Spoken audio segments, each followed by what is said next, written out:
राजकारण, समाजकारण, गुन्हे, शेती, शिक्षण आणि प्रत्येक घडामोड सर्वात आधी फक्त धुमाकूळ महाराष्ट्र न्यूजवर लाईक, शेअर आणि सबस्क्राईब करा. प्रति पंढरपूर आजे गावातून केशवराज पायंदळ दिंडीचं भव्य प्रस्थान. 150 वारकरी विठुरायाच्या भेटीस पायी मार्गस्थ. हरिनामाच्या गजरानं दुमदुमले आजेगाव.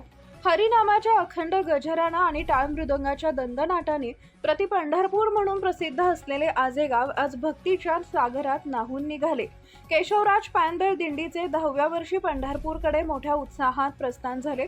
तब्बल 150 महिला आणि पुरुष वारकरी विठुरायाच्या दर्शनासाठी पायी मार्गस्थ झाले असून ज्ञानोबा तुकारामच्या जयघोषानं संपूर्ण परिसर दुमदुमून गेला.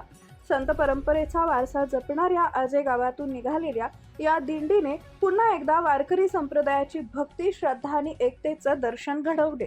धुमाकूळ महाराष्ट्र न्यूज पाहिल्याबद्दल धन्यवाद.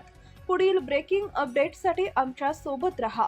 लाईक, शेअर आणि सबस्क्राईब करायला विसरू नका.